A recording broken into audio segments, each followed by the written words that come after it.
প্রথম সেমিস্টারের ছাত্রছাত্রী আছো এবং তোমাদের রাষ্ট্রবিজ্ঞান সাবজেক্টটা পাস কোর্সে আছে, অর্থাৎ এমটিসি কোর্স হিসাবে আছে বা মাইনর 1 সাবজেক্ট হিসাবে আছে, তোমাদের জন্য আজকের ক্লাসটা খুবই গুরুত্বপূর্ণ। আজকের ক্লাসে তোমাদের লাস্ট মিনিট সাজেশন নিয়ে আলোচনা করব। তার আগে তোমরা কোয়েশ্চেন প্যাটার্নটা বুঝে নাও। তোমাদের ফুল মার্কস হচ্ছে 75, অর্থাৎ 75 নম্বরের পরীক্ষা হবে। এই 75 নম্বর পরীক্ষার মধ্যে 15 নম্বরের প্রশ্ন 4টে এবং 5 নম্বরের প্রশ্ন পরীক্ষায় 3টে লিখতে হবে। দেখো আমি বোর্ডে লিখে দিয়েছি 15 নম্বরের 4টে এবং তোমাদের হচ্ছে 5 নম্বরের তোমাদের 3টে প্রশ্ন লিখতে হবে। এবারে তোমরা 15 নম্বরের জন্য যে প্রশ্নগুলো তৈরি করবে একটু ভালো করে শুনে নাও। এর পরবর্তীকালে আমি তোমাদের মক টেস্টের প্রশ্নপত্র দেব। তোমরা কে কে মক টেস্টের প্রশ্নপত্র নিতে ইচ্ছুক আছো বা দেখতে ইচ্ছুক আছো তোমরা অবশ্যই জানাবে। চলো আজকে 15 নম্বরের প্রশ্ন যেগুলো তোমাদের জন্য মোস্ট ইম্পর্টেন্ট তোমরা ভালো করে শুনবে। দেখো তোমাদের 15 নম্বরের জন্য ইউনিভার্সিটির নিয়ম অনুযায়ী 300 ওয়ার্ডের মধ্যে লিখতে বলা হয়েছে।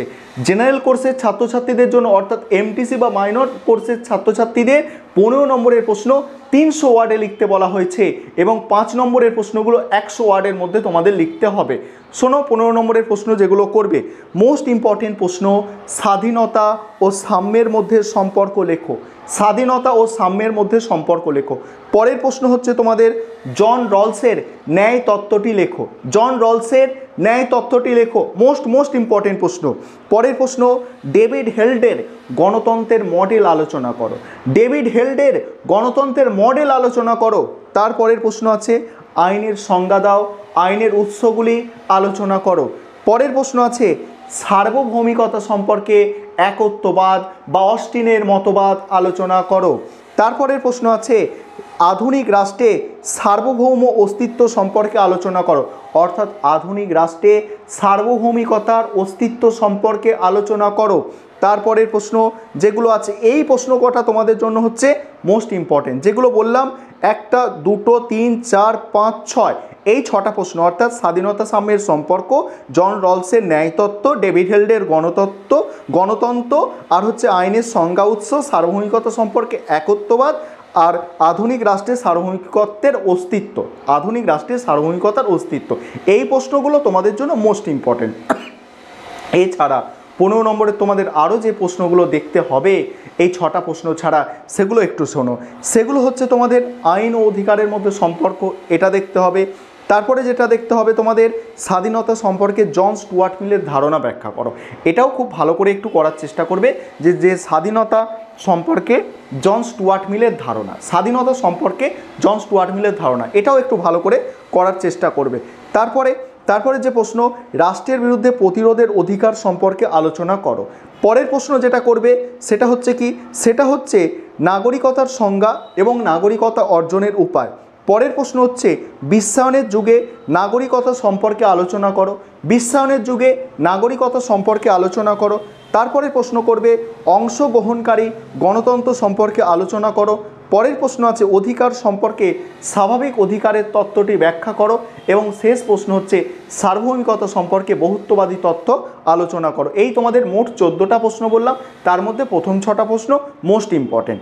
এবারে তোমাদের যেটা করতে হবে দেখো আরও এক্সট্রা কিছু কোয়েশ্চেন আছে, 15 নম্বরে আরও এক্সট্রা কিছু প্রশ্ন আছে যেগুলো তোমাদের দেখে যাওয়া দরকার। তার মধ্যে বলছি শোনো, ক্ষমতা কাকে বলে, ক্ষমতার বৈশিষ্ট্য, এটা একটু দেখে নেবে।